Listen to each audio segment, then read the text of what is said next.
Yes. അപ്പൊ നമ്മള് ഈ ഒരു വീഡിയോയിലൂടെ നോക്കാൻ പോകുന്നത് ഒരു വെബ്സൈറ്റ് ക്രിയേറ്റ് ചെയ്യുന്ന സമയത്ത് ഏതൊക്കെ പ്ലഗിൻസ് നമുക്ക് വേണം എന്നുള്ളതാണ്. ഇപ്പൊ നമുക്ക് ഡിസൈനിങ്ങിന്റെ പ്ലഗിൻ വേണം, സെക്യൂരിറ്റി, അതുപോലെ തന്നെ സോഷ്യൽ മീഡിയ, വാട്സപ്പ്, ഇങ്ങനെ നിറയെ പ്ലഗിൻസ് നമുക്ക് വേണം അല്ലെ. ഒരു ബേസിക് വെബ്സൈറ്റിന് മിനിമം നമുക്ക് എത്ര പ്ലഗിൻസ് വേണം? ഓക്കെ, അതിന് വേണ്ടിയിട്ട് നമുക്കൊരു 10 പ്ലഗിൻസ് ഒന്ന് പരിചയപ്പെട്ടാലോ.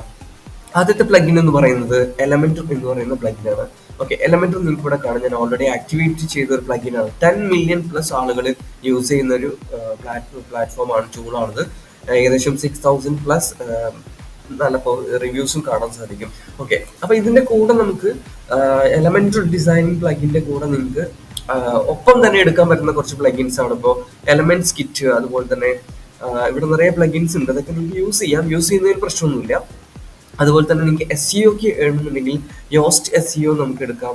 അതുപോലെ തന്നെ ഓൾ ഇൻ വൺ SEO നമുക്ക് എടുക്കാം. പിന്നെ അങ്ങനെ നിറയെ പ്ലഗിൻസുകൾ എടുക്കാം. അപ്പൊ നമ്മളിപ്പോൾ ഫസ്റ്റ് നോക്കിയതിൽ ഒന്ന് നമുക്ക് പറയുകയാണെങ്കിൽ എലമെന്റർ ഒന്ന് നമുക്ക് സെലക്ട് ചെയ്തു. ദെൻ എലമെന്റ്സ് കിറ്റ് സെലക്ട് ചെയ്തു ഡിസൈനിങ്ങിന് വേണ്ടിയിട്ട് അല്ലെ. അതുപോലെ തന്നെ ടെംപ്ലേറ്റ്ലി എന്നൊക്കെ പറയുന്നത് നമുക്ക് ഒരുപാട് ടെംപ്ലേറ്റ്ലി എന്നൊക്കെ പറയുന്ന പ്ലഗിൻസ് ഉണ്ട്. നിങ്ങൾ സെർച്ച് ചെയ്ത് കൊടുത്തു കഴിഞ്ഞാൽ അത് ഏകദേശം നിങ്ങൾക്ക് എന്ത് ചെയ്യാൻ പറ്റും, ഇവിടെ കാണാൻ പറ്റും. ടെംപ്ലേറ്റ്ലി പ്ലഗിൻസ് കാണാം. അതുപോലെ തന്നെ സിമ്പിൾ ടെംപ്ലേറ്റ്, അങ്ങനെ ഒരുപാട് പ്ലഗിൻസ് ഉണ്ട്. അപ്പോൾ ഏകദേശം നിങ്ങൾക്ക് ഒരു 4 പ്ലഗിനോളം ഈ ഡിസൈനിങ്ങിന് വേണ്ടി തന്നെ നിങ്ങൾക്ക് എടുക്കാം. പിന്നെ നമുക്ക് SEOക്ക് ആവശ്യമായിട്ടുള്ള പ്ലഗിൻ ആണെന്നുണ്ടെങ്കിൽ SEO എന്ന് ടൈപ്പ് ചെയ്ത് കൊടുത്താൽ മതി. ഓക്കെ, SEO എന്ന് ടൈപ്പ് ചെയ്ത് നമ്മളിവിടെ എൻ്റർ ചെയ്ത് കൊടുക്കുമ്പോൾ ശ്രദ്ധിക്കുക, യോസ്റ്റ് SEO വന്നിട്ടുണ്ട്. അതുപോലെ തന്നെ rank math, all SEO tools എന്ന് പറഞ്ഞിട്ട്, ഓൾ ഇൻ വൺ SEO എന്ന് പറഞ്ഞിട്ടൊന്ന് വന്നിട്ടുണ്ട്. നിറയെ SEO പ്ലഗിൻസ് ഇവിടെ കാണാം. 10 മില്യൺ ആളുകൾ യൂസ് ചെയ്യുന്നുണ്ട്, 3 മില്യൺ യൂസ് ചെയ്യുന്നുണ്ട്, 3 മില്യൺ യൂസ് ചെയ്യുന്നുണ്ട്. അപ്പം നിങ്ങൾക്ക് ഏതാണോ സൂട്ടബിൾ ആയിട്ടുള്ളത് അത് നിങ്ങൾക്ക് എടുക്കാം. Okay, yes. അപ്പോൾ SEOക്കുള്ള പ്ലഗിൻസ് ഞാൻ ഇവിടെ കാണിച്ചു തന്നു. അതുപോലെ തന്നെ നമ്മുടെ സെക്യൂരിറ്റി റിലേറ്റഡ് ആയിട്ടുള്ള പ്ലഗിൻസ് നിങ്ങൾക്ക് വേണമെന്നുണ്ടെങ്കിൽ സെക്യൂരിറ്റി എൻ്റർ ചെയ്ത് കൊടുക്കുക. അപ്പോൾ സെക്യൂരിറ്റി റിലേറ്റ് ചെയ്തിട്ടുള്ള പ്ലഗിൻസ് ഇവിടെ താഴെ കാണും. ഓക്കെ, വേർഡ് ഫെൻസ് സെക്യൂരിറ്റി ഉണ്ട്, ജെറ്റ് പാക്ക് ഉണ്ട്, റിയലി സിമ്പിൾ സെക്യൂരിറ്റി, നിറയെ പ്ലഗിൻസ് കാണാം. അപ്പോൾ ഏകദേശം ഇപ്പം തന്നെ ഒരു 6-7 പ്ലഗിൻസ് ഇവിടെ നിങ്ങൾക്ക് കാണാം. അപ്പോൾ നിങ്ങൾക്ക് സ്യൂട്ടബിൾ ആയിട്ടുള്ള പ്ലഗിൻസ് എടുക്കാം. പിന്നെ നമുക്ക് പറയുകയാണെന്നുണ്ടെങ്കിൽ നമ്മുടെ നമ്മുടെ കോൺടാക്ട് ഫോം ഒക്കെ വേണമെന്നുണ്ടെങ്കിൽ അതിനുള്ള പ്ലഗിൻസ് നമുക്ക് ഇവിടെ കാണാം.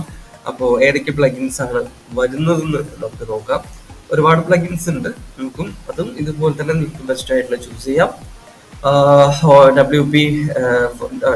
WP ഫോംസ്, കോൺടാക്ട് 7 ഇവിടെ ഫസ്റ്റിലൊന്ന് കാണുന്നുണ്ട്. ദെൻ താഴേക്ക് എടുക്കുമ്പോൾ നിഞ്ച ഫോംസ്, ഇങ്ങനെ നിറയെ പ്ലഗിൻസ് കാണാം, അതും നിങ്ങൾക്ക് എടുക്കാം. ഇതുമായിട്ട് റിലേറ്റ് ചെയ്താൽ പിന്നെ എപ്പോഴും നമ്മൾ ശ്രദ്ധിക്കേണ്ടത് നിങ്ങളുടെ ആവശ്യം എന്താണ് ഒരു വെബ്സൈറ്റ് കൊണ്ട്. ആ വെബ്സൈറ്റിൽ എന്തൊക്കെ നിങ്ങൾക്ക് ടാസ്കുകൾ കംപ്ലീറ്റ് ചെയ്യാനുണ്ട്, അതിനനുസരിച്ച് നിങ്ങൾക്ക് ഇവിടെ പ്ലഗിൻസ് സെർച്ച് ചെയ്യാം. ഇപ്പൊ ലോഗിൻ പ്ലഗിൻ വേണമെങ്കിൽ ഇവിടെ സെർച്ച് ചെയ്യാം. അതുപോലെ തന്നെ നിങ്ങൾക്ക് ഹെഡർ ആൻഡ് ഫൂട്ടർ പ്ലഗിൻസ് വേണമെങ്കിൽ സെർച്ച് ചെയ്യാം, ഗൂഗിൾ പ്ലഗിൻസ് സെർച്ച് ചെയ്യാം, ഗൂഗിൾ അനലറ്റിക്സിന്റെ പ്ലഗിൻസ് സെർച്ച് ചെയ്യാം. ഇങ്ങനെ നിറയെ പ്ലഗിൻസ് നമുക്കിവിടെ അവൈലബിൾ ആണ്. അപ്പൊ നിങ്ങളുടെ ആവശ്യാനുസരണം പ്ലഗിൻസ് എടുക്കാവുന്നതാണ്. അപ്പൊ ഇപ്പൊ ഞാൻ പറഞ്ഞ എല്ലാ പ്ലഗിനുകളും ഒരു കോമൺ ഒരു വെബ്സൈറ്റിന് വളരെ ആവശ്യമായിട്ടുള്ളതാണ്. അതായത് form, SEO, then security, then നമ്മുടെ ഡിസൈനിങ്ങിന് വേണ്ടിയിട്ടുള്ള പ്ലഗിൻ, ഇതൊക്കെ നിങ്ങൾക്ക് മസ്റ്റ് ആയിട്ട് യൂസ് ചെയ്യേണ്ട പ്ലഗിൻസ് ആണ്. ഓക്കെ, ഇനിയും നിങ്ങൾക്ക് ഏതെല്ലാം കീവേഡ്സ് ആണോ വേണ്ടത് അതിനനുസരിച്ചിട്ട് ഇവിടെ എൻ്റർ ചെയ്ത് കൊടുത്തു കഴിഞ്ഞാൽ നിങ്ങൾക്ക് വളരെ ഈസി ആയിട്ട് പ്ലഗിൻസ് എന്ത് ചെയ്യാം, സെർച്ച് ചെയ്തെടുക്കാം. ഇവിടെ നോക്കുന്ന സമയത്ത് നിറയെ പ്ലഗിൻസ് ഇവിടെ കാണാം അല്ലെ. ഓക്കെ, ഒരുപാട് പ്ലഗിൻസ് ഇവിടെ ഉണ്ട്. അപ്പൊ അതിൽ നിന്ന് നിങ്ങൾക്ക് ആവശ്യമുള്ളത് സെലക്ട് ചെയ്തെടുക്കാം. ഇപ്പോൾ ഫീച്ചേർഡ് പ്ലഗിൻസ് ഉണ്ട്, പോപ്പുലർ സെർച്ച് ഉണ്ട്, റെക്കമെൻഡ് ചെയ്യുന്ന പ്ലഗിൻസ് ഉണ്ട്. അപ്പൊ അങ്ങനെയുള്ള ഓരോ പ്ലഗിൻസ് നിങ്ങൾക്ക് സ്യൂട്ടബിൾ ആയിട്ടുള്ളത് എന്ത് ചെയ്യാം, എടുക്കാം. അപ്പോൾ ഒരു ഇ-കൊമേഴ്സ് വെബ്സൈറ്റ് ആണ് നിങ്ങൾ ചെയ്യുന്നതെങ്കിൽ WooCommerce എന്ന് പറയുന്ന പ്ലാറ്റ്ഫോം ഒരു പ്ലഗിൻ എടുക്കാം. അതുപോലെ തന്നെ താഴേക്ക് എടുക്കുകയാണെന്നുണ്ടെങ്കിൽ ഗൂഗിളുമായിട്ട് കണക്ട് ചെയ്യണമെങ്കിൽ പ്ലഗിൻ ഇവിടെ ഉണ്ട്. താഴേക്ക് വരുന്ന സമയത്ത് ബാക്കപ്പ്, നിങ്ങളുടെ വെബ്സൈറ്റ് ബാക്കപ്പ് ചെയ്യണമെങ്കിൽ ഡ്യൂപ്ലിക്കേറ്റ് പേജ് ഇമ്പോർട്ട് ചെയ്യണമെങ്കിൽ മോൺസ്റ്റർ ഇൻസൈറ്റ്, അതും വളരെ നല്ലൊരു പ്ലഗിനാണ്. ദെൻ താഴേക്ക് എടുക്കുമ്പോൾ നിറയെ പ്ലഗിൻസ് കാണാം അല്ലെ, നിറയെ പ്ലഗിൻസ്. സ്റ്റാർട്ടർ ടെംപ്ലേറ്റ് നിങ്ങൾക്ക് യൂസ് ചെയ്യാം, സ്പീഡിന് വേണ്ടിയിട്ടുള്ള പ്ലഗിൻസ്, എലമെന്റർ ഹെഡർ. അപ്പൊ ഏകദേശം നിങ്ങൾക്ക് യൂസ്ഫുൾ ആവുന്ന ഒരുപാട് പ്ലഗിൻസ് അവിടെ അവൈലബിൾ ആണ്. ഇനി എന്തെങ്കിലും കൺഫ്യൂഷൻ ഉണ്ടെങ്കിൽ നിങ്ങൾക്ക് കമന്റ് ചെയ്യാം, ചോദിക്കാവുന്നതാണ്. അപ്പൊ നിങ്ങൾക്ക് എപ്പോഴും ശ്രദ്ധിക്കേണ്ടത് ഇത് ടഫ് അല്ല, നിങ്ങളുടെ ആവശ്യം എന്താണ്, ഒരു വെബ്സൈറ്റിൽ നിങ്ങൾക്ക് എന്തൊക്കെ ആഡ് ചെയ്യണം അത് നിങ്ങളിവിടെ എൻ്റർ ചെയ്ത് കൊടുത്താൽ കഴിഞ്ഞാൽ അതിന് മാച്ചിങ് ആയിട്ടുള്ള വെബ്സൈറ്റിന് വേണ്ട പ്ലഗിൻസ് കിട്ടും. അതിന്റെ റിവ്യൂ, അതുപോലെ തന്നെ ഇൻസ്റ്റാള്, അതുപോലെ തന്നെ ലേറ്റസ്റ്റ് അപ്ഡേറ്റ്സ് ഒക്കെ നോക്കിയിട്ട് നിങ്ങൾക്ക് എന്ത് ചെയ്യാം, അത് ഇൻസ്റ്റാൾ ചെയ്യാം. ഫസ്റ്റ് ഇൻസ്റ്റാൾ ചെയ്യാം, ദെൻ ആക്ടിവേറ്റ് എന്ന് കാണാം. ആക്ടിവേറ്റ് ക്ലിക്ക് ചെയ്ത് കഴിഞ്ഞാൽ ആക്റ്റീവ് കാണും. ഓക്കെ, ഇപ്പൊ നമ്മൾ ഇൻസ്റ്റാൾ ചെയ്ത പ്ലഗിൻസ് എവിടെയാണ് കാണാൻ പറ്റുക? ഇവിടെ പ്ലഗിൻസിൽ പോയാൽ ഇൻസ്റ്റാൾഡ് പ്ലഗിൻസിൽ പോയി കഴിഞ്ഞാൽ നമുക്ക് ഏതൊക്കെ പ്ലഗിൻസ് നമ്മൾ സെലക്ട് ചെയ്തിട്ടുണ്ട്, ആക്ടിവേറ്റ് ചെയ്തിട്ടുണ്ട്, അതൊക്കെ ഇവിടെ കാണും. ഞാൻ ചൂസ് ചെയ്ത പ്ലഗിൻസ് ഒക്കെ ഇവിടെ കാണാം അല്ലെ.